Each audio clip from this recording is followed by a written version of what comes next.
Nous sommes l'Allemagne lançant une menace sérieuse à l'Union européenne. Et cela est dû à cette situation très étrange. Les accords commerciaux avec l'Union européenne doivent être conclus au niveau de l'Union européenne. Non, aucun gouvernement comme la France ou l'Allemagne ne peut conclure ses propres accords. Contrairement à nous, le Royaume-Uni, hors Union européenne, heureusement, cela doit désormais se faire au niveau de l'Union européenne.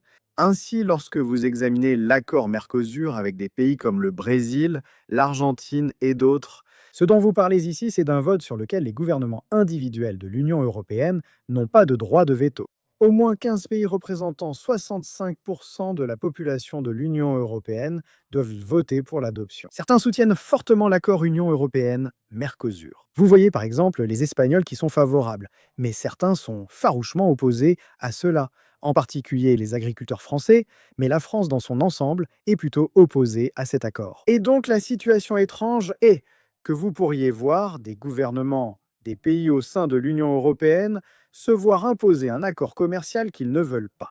Car il existe évidemment divers gouvernements, économies et points de vue, et pourtant, soit des pays pourraient se voir imposer cet accord, soit en effet, des économies et des pays qui souhaitent cet accord, qui, pensant qu'il serait bénéfique, ne pourront pas l'obtenir. Parce que d'autres gouvernements, des pays au sein de l'Union européenne, n'en veulent pas, d'une manière ou d'une autre. C'est assez étrange, vraiment, quand on y pense. Pourquoi ne peut-on pas simplement laisser les pays individuels négocier leurs propres accords commerciaux? Je n'en ai absolument aucune idée, mais c'est un système de l'Union européenne vraiment très étrange. Regardez, en Allemagne, Friedrich Merz, le chancelier, soutient fortement cet accord. Ensuite, vous avez ce genre de menaces qui viennent maintenant des alliés de Friedrich Merz, en plus de ce dont le chancelier allemand lui-même a parlé. Et ici, vous voyez l'un des conservateurs de Friedrich Merz. Il dit essentiellement que si cet accord n'aboutit pas, alors l'Allemagne devra envisager un financement supplémentaire pour le budget de l'Union européenne. Maintenant, bien sûr, la vache à lait britannique est partie. Que l'Allemagne soit ou non disposée à mettre plus d'argent dans le budget de l'Union européenne, c'est en fait une menace. Voici ce que vous voyez.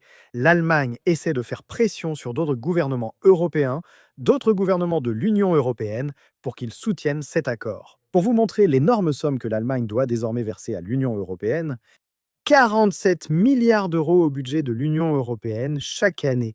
Et ce montant devrait passer à plus de 67 milliards d'euros par an. Donc je pense que cela vous montre vraiment ce système étrange de l'Union européenne où vous pouvez avoir de simples gouvernements élus au niveau national. Ils supplient soit de conclure un accord, soit de le bloquer selon les actions des autres gouvernements. Assez bizarre, si vous voulez mon avis, mais dites-moi ce que vous en pensez dans les commentaires ci-dessous. N'hésitez pas à aller mettre un petit pouce bleu à cette vidéo, et bien sûr, comme toujours, merci d'avoir regardé.